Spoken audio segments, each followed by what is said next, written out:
Hey everybody, welcome back to my channel. If you didn't catch my intro video, this is video 1 in the video series exploring the Yamas and Niyamas. Specifically the book here by Deborah Adele, The Yamas and Niyamas, Exploring Yoga's Ethical Practice. So if you see me looking down here and there, I'm reading from this.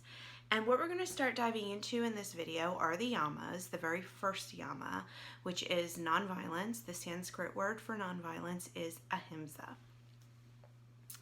If you want a little bit more information about kind of what I'm doing here and how these videos are going to play out, I would encourage you to please go back and watch the intro video for more information about that.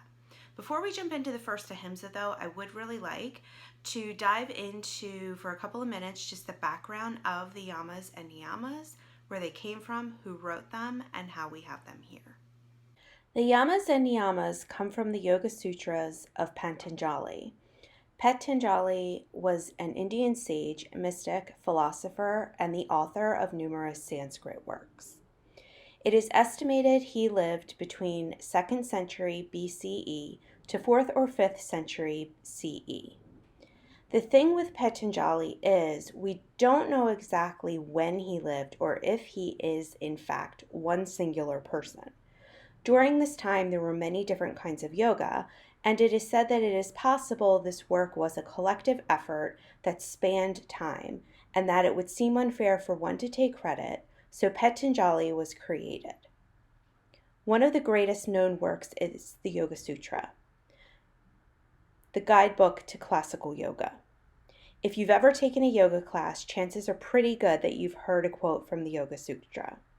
The Yoga Sutra contains the 8 limbs of yoga, the first 2 limbs being the yamas and niyamas. So with that being said, let's dive into the first yama, ahimsa, also known as nonviolence.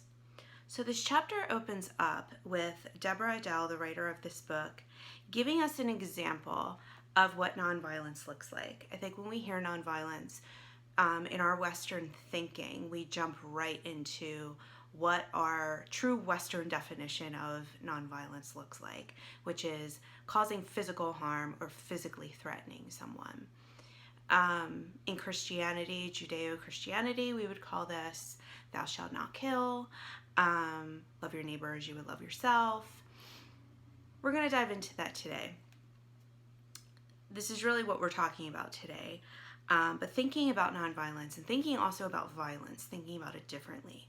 So this chapter opens up with an overview,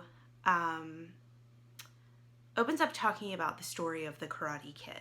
Now, if some of you haven't seen this movie, I would encourage you to check it out, watch it. The Karate Kid, the original with Ralph Macchio, is epic. It is iconic. So definitely go and check that out. It's a great story. You will not be sorry that you watched it. But it starts off with the story of Daniel, young Daniel, wanting to learn karate, and he comes across Mr. Miyagi. And he sees Mr. Miyagi, this like short, round man, slowly moving through his life, tending to his bonsai tree, cleaning his house, taking care of the space, the sacred space of his home. And Daniel just observes him, and while he's out with Mr. Miyagi one day, they come across a group of people, and they're physically threatened, and Mr. Miyagi busts out these karate judo chop moves. And Daniel's just like, whoa, where did that come from? Was not expecting to see that happen. So he decides from that moment forward that he wants Mr. Miyagi to be his mentor. And he shows up at Mr. Miyagi's home and says, I'm ready to learn. Mr. Miyagi hands him a bucket with 2 sponges and tells him to get to work. At one point in the story, if I'm remembering the movie correctly, Daniel gets kind of frustrated with Mr. Miyagi because he's going there and sort of doing these day-to-day chores. And in the interim, Mr. Miyagi is kind of walking behind him saying, no, this is how you do this is how you do that. Mindful, slow strokes, wax on, wax off. We remember the story. And as the story moves on and we get to the ending, and if you haven't seen it, spoiler alert. But in the end, as Daniel's going head to head with this boy from Cobra Kai karate school, and Daniel has really just been beaten and he needs to get up and wanting so much to be victorious. He settles into himself, he grounds down, he does things that those around him don't understand what he's doing, but he's finding his inner peace. He's finding an inner place of nonviolence. He goes on to deliver a blow to the other guy from Cobra Kai, and Daniel is victorious. When we look back at the beginning of the story, what it's teaching us is that Mr. Miyagi didn't start off teaching Daniel the art of karate. He didn't get into the physical, do this, do this, do that. It wasn't a checklist. What he was doing, what he was instilling in Daniel, was the art of mindful living. He was instilling in Daniel the way of the peaceful warrior. Nonviolence, Ahimsa. The belief system within the Yamas and the Niyamas, starting off with nonviolence. We start off with nonviolence because ultimately the thought and the belief system is that this is the bed that all of the other Yamas and Niyamas rest upon. This is the foundation, nonviolence. If you are trying to build something, anything in your life, and you're not building it from a place of nonviolence, then ultimately your foundation is going to crack and crumble. So I thought it was a really good way to start off this chapter, especially when we think about ourselves. When I thought about this and I thought about how I lived my life, we think about how we go from day to day, how we sort of hit the ground running from the minute we wake up in the morning. Are we being mindful about the things that we're doing? There really is just so much to study here. So I'm chapter in here that talks about finding our own courage. So the one paragraph that I do want to share with you from the book, and I'm going to read it to you for those of you that didn't pick up the book, aren't following along with me here, or just looking to get something out of these videos, which is my hope. And also for me to share some of my life experiences and the things I've learned along the way. I will share some excerpts from the book as we go along. Killing and doing physical harm are grosser forms of violence that are easily seen and understood. However, nonviolence has many subtle implications as well. When we feel hurried, afraid, powerless, out of balance, and harsh with ourselves, we may find ourselves speaking words of unkindness or even exploding with a violent outburst. We've all been there. As our awareness of these nuances grows, we learn that our ability to be nonviolent to others is directly related to our ability to be nonviolent within ourselves. Our inner strength and character determine our ability to be a person of peace at home and in the world.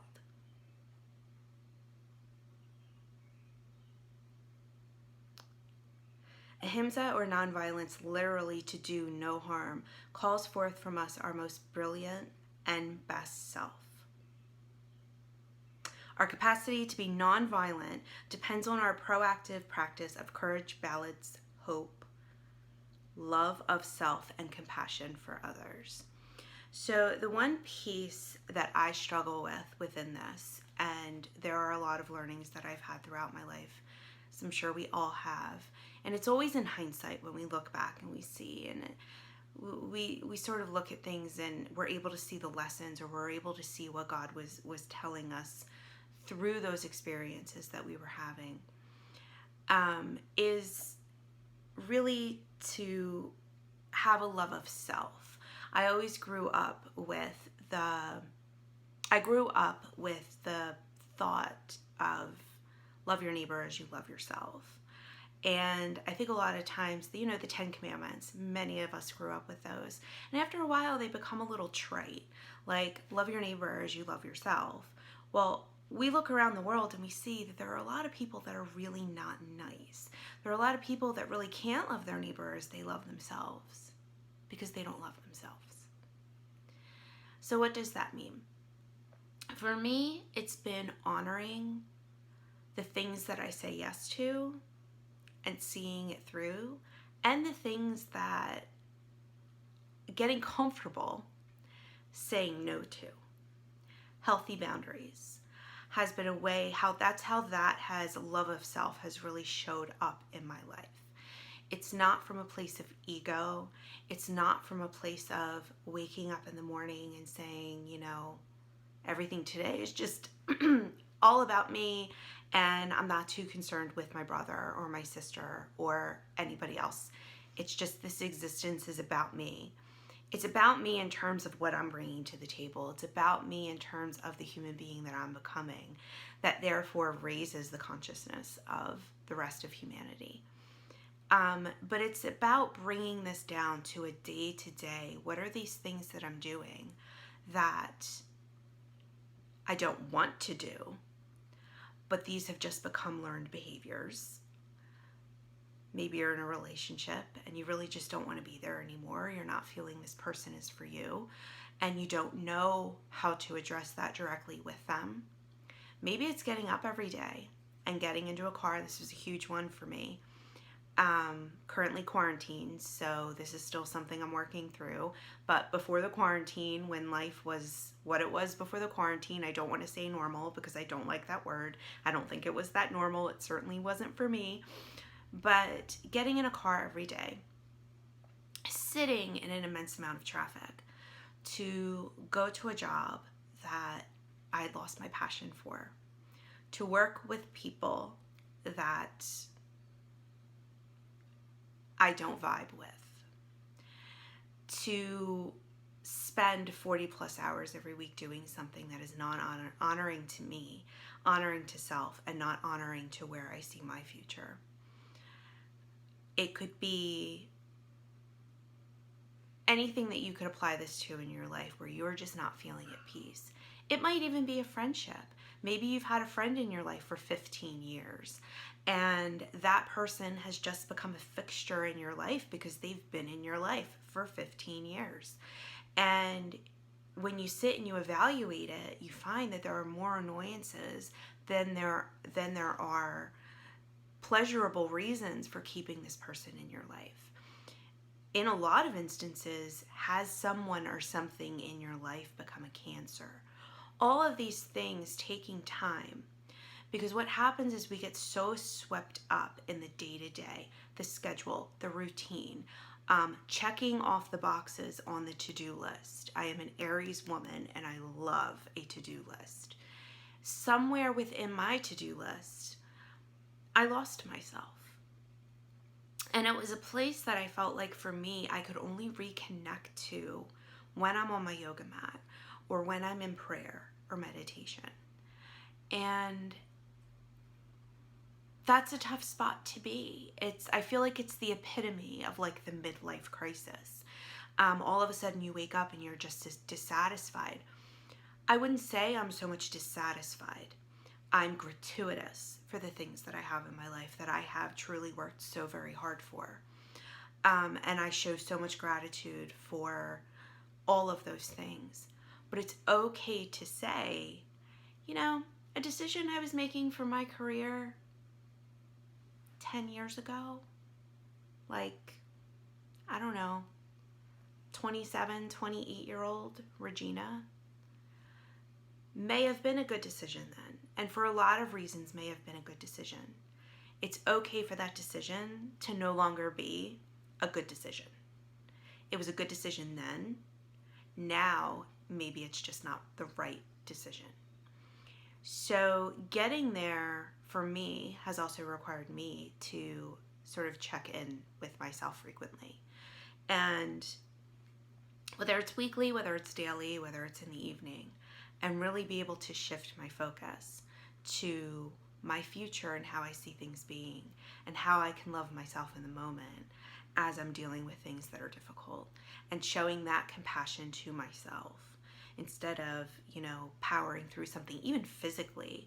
If you've had a very physical day and you come home and there's all these physical things to do, but you're finding that your back is in pain, loving on yourself and saying it's okay to not get that done right now because I need to go take a bath with some bath salts and exhibit some self-care in my life. So self-love was a huge thing for me, because if I found that if I wasn't doing those things for myself, I would definitely become short with others. I would become, again, violent. Am I punching people in the throat? No, I'm not doing that. But just in my simple responses, just being not kind or seeming, again, just short in how I'm responding to people. That when you are in a happier place and you are exhibiting that self-love for yourself, that you really can extend it to other people that are around you, even when it's difficult, because people dealing with people is extraordinarily difficult. I believe that is just the core of life that most human beings struggle with, is people just dealing with people. So we will talk more about self-love as we move forward into Ahimsa. There will be 3 additional videos on this, but for today I want to dive into this first section of finding our courage. And one of the highlights I've been highlighting certain things as I go through this, is if we are to begin to address these fears, we need to know the difference between the fears that keep us alive and the fears that keep us from living. And that is just so impactful to me, because when I read that, thinking about how the first example of fear is instinctual, that we are built to survive, and this is what we do as human beings. That's innate. That is God. That is divinely ordained in every single one of us, is that we are built to survive. It's what we do. But then there's the second kind of fear, and it's the fear of the unknown. And as I was exploring these things in my life, that if I wasn't doing A and I was doing B, what would that look like for me? Stepping outside of the comfort zone is really the atypical phrase we've all heard, especially those of us living a life in corporate America. We've all heard, step outside your comfort zone. But then once you do, it's like, well, no, step back in, because as a company, we don't really want to change that much. But thinking about you and thinking personally about you, that if you could really do something, one thing, and it could be something you've been thinking about, you could not know. I don't know what that thing is. For me, the thing was wanting to dive into this book and make videos and put videos on YouTube. I was then faced with things that I had to own about myself, that I had issues with looking at myself on video. I had issues with the levels of perfection that I put on the things that I do, things needing to be just right all of the time. Does this need to be perfect? For some of us, it might be about work. I personally talk about work a lot because it's where I spend majority of my time. So with work specifically, I think sometimes we just fall out of love with the thing that we've been doing, and it's not a job we've been doing for a year, but for some of us, it's a career path that we directly chose and have been doing it for a decade already. And maybe it's contemplating, okay, if I wasn't doing this, but I was doing this, how do I get there? And a lot of times those steps can look very scary. Starting over can feel very scary. And within that, looking at the things that may require us as individuals to change, that fear of uncertainty. A lot of times we stay somewhere, whether it's in a relationship or at a job, for the survivalist reasons. Money, needing to pay for the things that keep us alive, like food and shelter, all of the above. It's understandable why people will stay in places where they're just not happy. Some people would say, just quit your job and find another job. It's a little deeper than that. When you're really wanting the trajectory of your life to look a certain way and you feel lost about how to get there. And this is where I believe a daily practice of prayer and gratitude and really grounding down into who you are as a person and really what brings your soul joy is usually what brings God's soul joy. And looking at each of us as a creation and trying to reach those higher levels of consciousness, we will start to look at things and say, I like doing these things. Because I will tell you, I can speak from my own personal experience that you can hit a place in your life when you've been working, and you just keep going and keep going. You forget what you like. I mean, I've spent time here in quarantine just thinking about teenage Regina and pulling up, going into Amazon Music, because that's how I get my jams these days, as opposed to going through my tape deck and, pulling out CDs and all of that and listening to just albums I have not listened to since I'm like in my early 20s. Just when did this happen? When did this happen, Regina? When did you get so off course with you and your soul and who you are and these ideas you had about how things were going to be? Like, how can we get back to that a little bit so that life really feels worth living? And I believe I mentioned this in my intro video. And when I say that, I don't take it to the darkest place possible.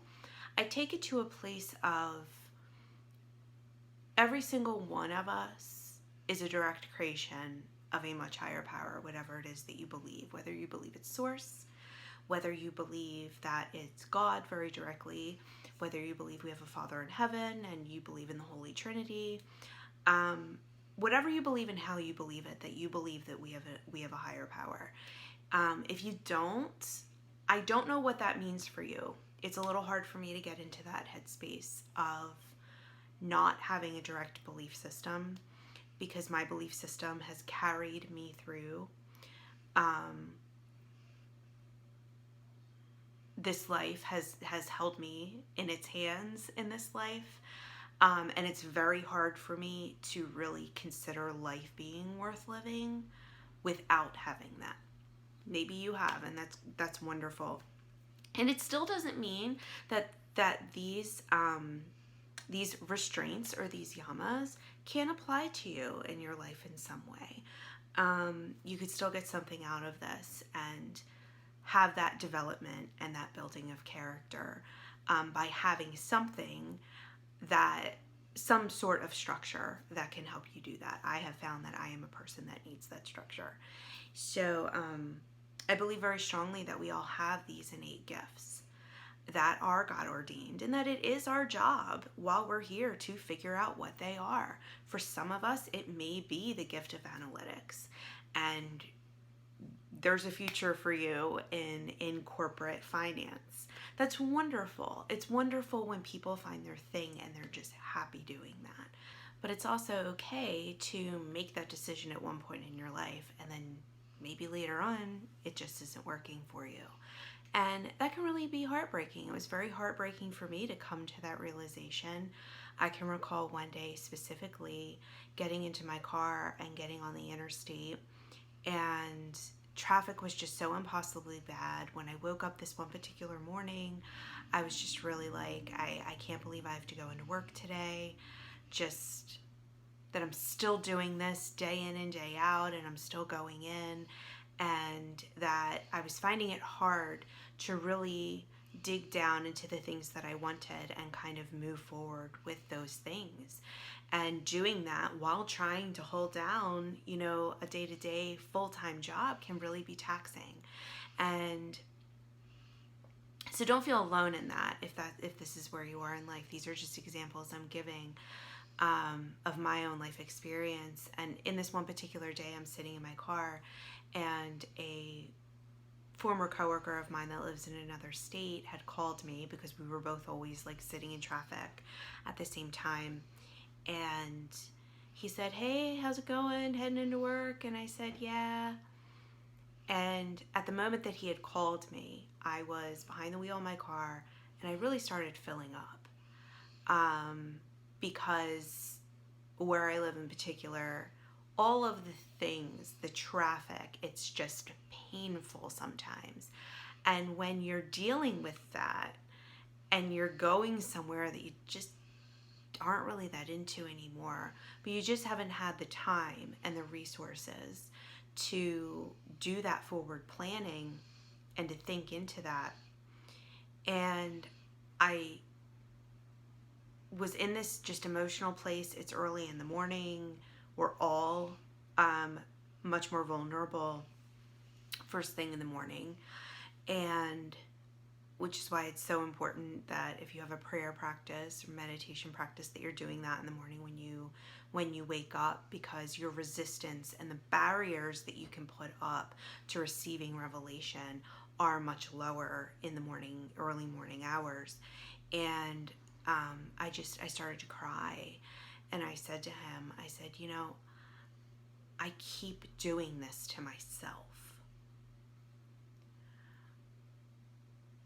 I keep doing this to myself. I'm choosing to get in my car every day.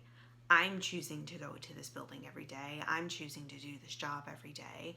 I'm choosing to sit in this painful traffic every day. I'm doing this to myself. And I feel like I am, and this was even before I read this book, so this is just one of many reasons why it's really speaking to me right now. I said, I feel like I am committing an act of violence onto myself. Like, this just feels so wrong that I feel this way, that I've had this revelation, but yet I continue to do this to myself. And the reason was survival. The temporal needs that need to be taken care of in this life are, we all need a paycheck. I mean, just call it what it is. But it was really hard for me to find that balance in taking the steps that were necessary to get to where I wanted to go. And it's hard. It's hard when your hours are just jam-packed with what feels like a never-ending cycle of to-dos. And many people say, you make time for what you make time for. You do.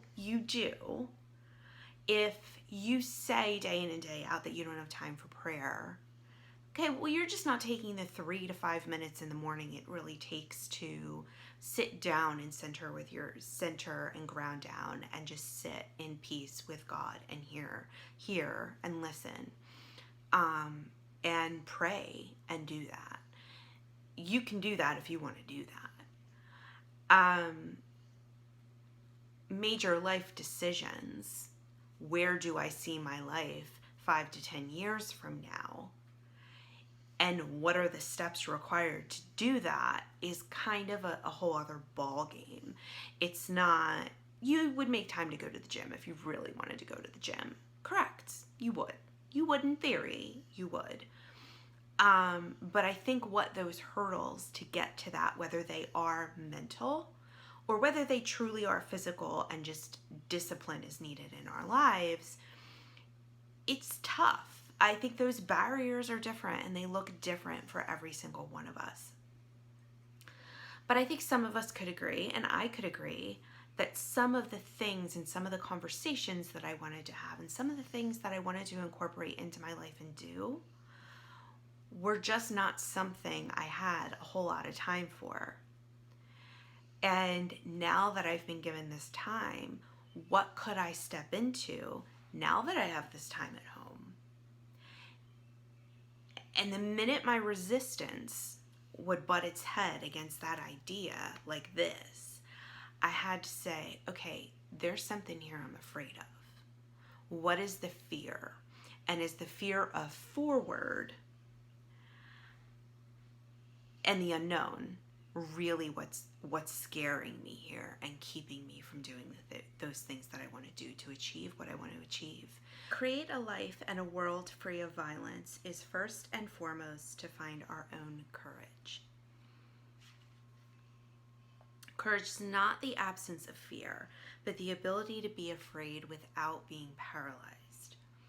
So, in thinking about those things, what are a few things that you could do to move toward the end goal? and really look and evaluate your life and say, okay, I need to make the following steps. I'm not doing them for these following fears that I have. And I have these fears, and they are as follows. And list them down, write in a journal, and really just be real with yourself. And are they things that you can get past? You know, for me, going through this, having this conversation in front of a camera is downright horrifying for me. Others would say it doesn't seem like that big of a deal. This is not an easy thing.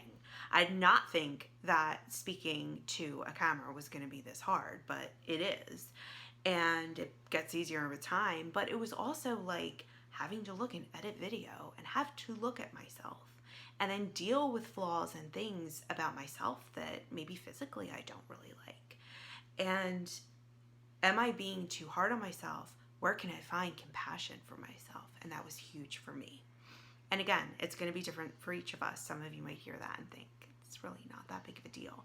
Not to you, but you know, if you're just, everything is perfect and rosy in your world, good for you. Shoot some videos, put them on YouTube, because we would all love to know.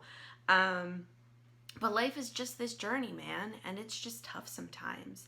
You know, in trying to figure out just the great mystery and trying to connect with God and really know and find our true calling in this life can be different and difficult for each and every one of us. Some of us, it's easy peasy, or you might think it's easy now, but 5 to 10 years from now, it might not be. And then you'll be kind of where I am today in my personal career and this work that I'm doing. To me, I see no separation between those two things, what I was created to do and the work that I'm doing 40 plus hours every week. And I'm just on a journey to try to figure out what that is. And so the week 1 activity at the end of Ahimsa, once we go through all the sections, which we will pick up in the next video with creating balance and self-love, the week 1 question for exploration at the end of this chapter is, this week practice courage by doing one thing daily that you would not normally do. If you're feeling brave, make that one thing something that scares you. If you're feeling really courageous, get excited about the fact that you're scared and do it anyway. And I love that. I love that.